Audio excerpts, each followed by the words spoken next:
Man spadol priamo do tej vody na svojom aute. Poďme si pozrieť video. Toto je auto Ironmana a spadlo priamo do vodnej plochy. To je šialené. Som si istý, že je to jeho auto, pretože máme video, kde sedí. Takže poďme hodiť magnet, aby sme to zistili.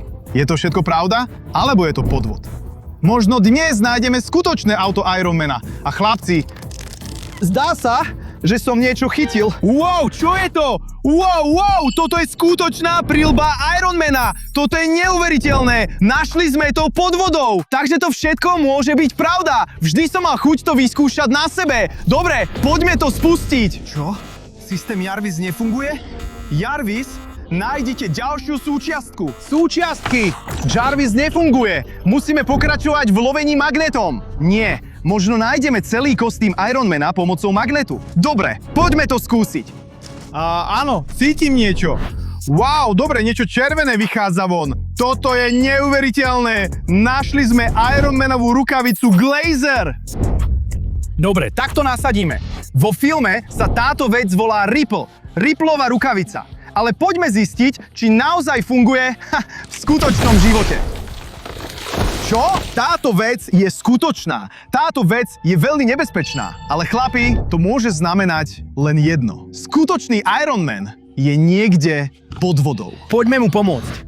Preto budeme teraz pokračovať v lovení magnetom, chlapi. A mám na tom tanku niečo veľmi ťažké. Pozrime sa na to. Niečo červené vychádza z vody. Bože môj, chlapi! Wow, toto vyzerá ako časť z auta, kapota auta, ako sme videli na začiatku videa. Ale chlapi, ak máte radi Ironmana a iných superhrdinov, nezabudnite dať tomuto videu like hneď teraz. Ale čo je to za vec? Ak sme našli len časť Ironmanovho auta, môže to znamenať len jedno. Celé auto je zničené. Ale táto vec mi pripadá trochu podozrivá. Čo, chlapi, je to bomba? Toto je týkajúca bomba. Toto je časovaná bomba. Potrebujeme superhrdinu, ktorý by nám pomohol, aby túto bombu zneškodnil. Superhrdina? Počkajte, chlapi. Som superhrdina. Som Iron Man. Poďme sa pokúsiť túto bombu zneškodniť hneď teraz. Ale časovač stále týka. Musíme si pohnúť. Ktorý drôt by sme mali prestrihnúť? Biely, žltý alebo červený? Musíme si pohnúť. Musíme si pohnúť. Čo by urobil Iron Man? Čo by urobil Iron Man? Myslím, že Iron Man by prestrihol červený drôt. Však? Tak to skúsme. Fungovalo to, zastavili sme bombu. Sme zachránení. Ale to môže znamenať len jedno. Niekto sa pokúsil zaútočiť. Niekto sa pokúsil vyhodiť do vzduchu auto Ironmana. Ale to znamená, že musíme pokračovať vo magnetom, aby sme ho zachránili. Poďme, musíme zachrániť superhrdinov, chalani. A ak ešte stále pozeráte, nezabudnite sa prihlásiť na odber môjho kanála. A niečo cítim a vidím niečo červené. Bože môj, chalani! Čo to je? Čo je to za vec? Toto vyzerá ako ďalšia časť obleku Ironmana. Poďme si to nasadiť. Áno, teraz vyzerám čoraz viac ako skutočný Ironman. Ale pozrite sa sem, chalani. Toto je brnenie Ironmana a nemá v sebe energetický reaktor. Preto Jarvis nefunguje úplne. A ani táto rukavica nefunguje správne.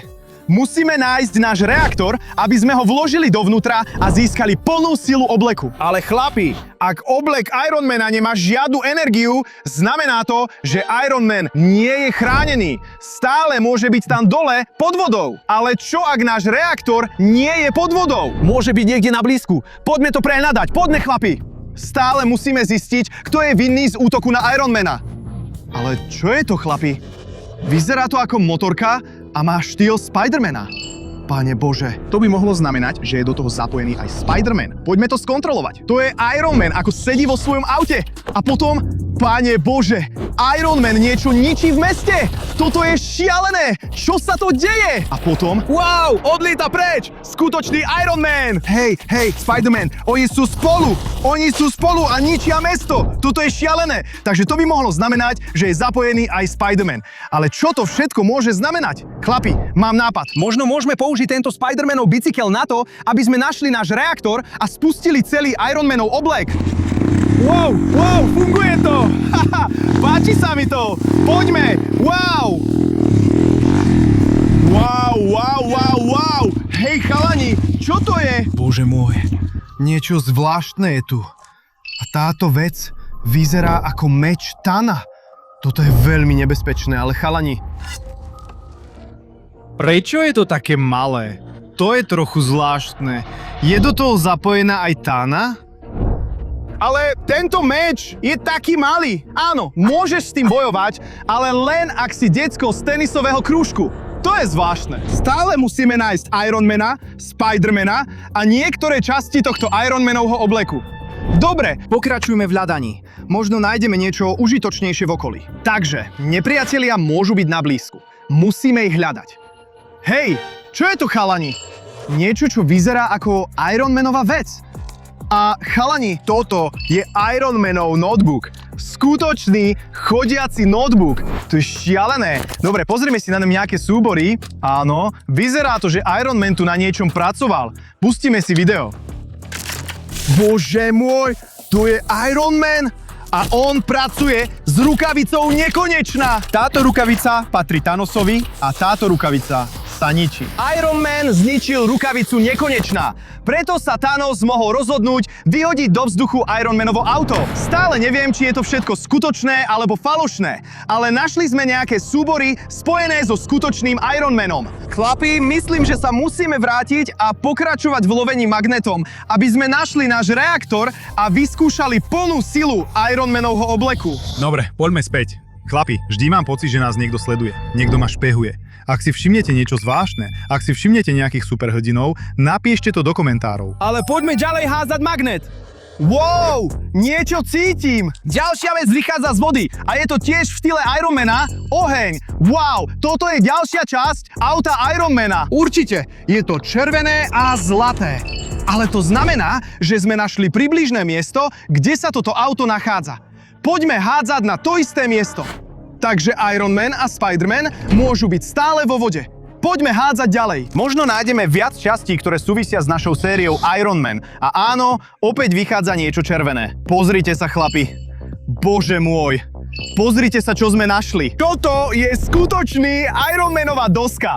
Pozrite sa, aké úžasne to vyzerá. Dobre, chlapi, myslím, že to musíme vyskúšať. Dobre, poďme skúsiť spustiť oblek. Wow, naozaj to letí. Wow, vyletelo to von! Ale chlapi, toto je šialené. Čo? Prenášam súradnice? Prioma hovorí, že bol detekovaný nebezpečný subjekt. Možno je to oblúkový reaktor, alebo možno Thanos. Poďme tam a zistíme to. Zem, doľava, tvorcovia Zeme. Dobre, niečo veľmi nebezpečné musí byť niekde na blízku. Hej, čo to je? Toto je prilba. Vyzerá zvláštne, ale chalani, toto je Thanosova prilba. Ale prečo je taká malá? Veď Thanos je taký veľký. Poďme si ju nasadiť. Je dokonca malá aj pre mňa. To je trochu zvláštne, pretože táto prilba je malá.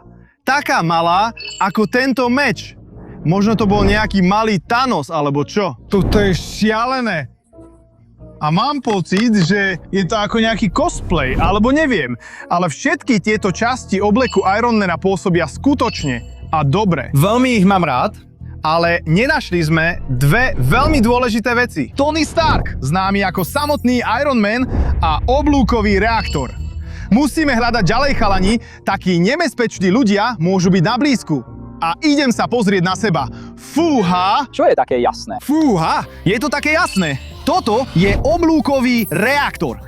Reaktor. Toto je tá vec, ktorú sme hľadali. Sem to zapadne a získam plnú silu obleku Ironmana. Konečne. Fúha. Je to také super. Dobre, poďme to nainštalovať. Tak, toto je chvíľa pravdy. Idem nainštalovať oblúkový reaktor priamo do svojho obleku. Poďme na to hneď teraz. Úplne to funguje. Takže teraz môžeme otestovať plnú silu obleku Ironmana. Dobre, poďme na to hneď teraz.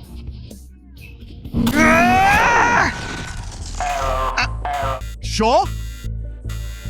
Chyba? Aká chyba? Pripojili sme oblúkový reaktor aj celý oblek. Ale prečo to teraz nefunguje? Možno sa musíme dozvedieť viac podrobností z Ironmanovho notebooku. Dobre. Ako spustiť Ironmanov oblek? Počkaj, čo? To sú nejaké videá. Poďme si ich pozrieť. Skladám si svoj vlastnoručne vyrobený Divný superhrdinský chlapík oblek. stavia Vidíš, tento ako sa hrudný Iron diel Manov zacvakne? oblek. Počkaj, to nie je Tony Stark.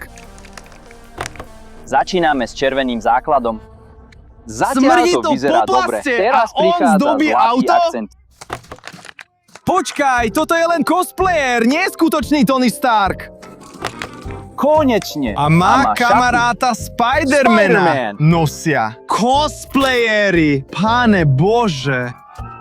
To je také falošné, to nie je možné. Takže celý ten oblek a auto, ktoré sme videli na začiatku nášho videa, je len podvod.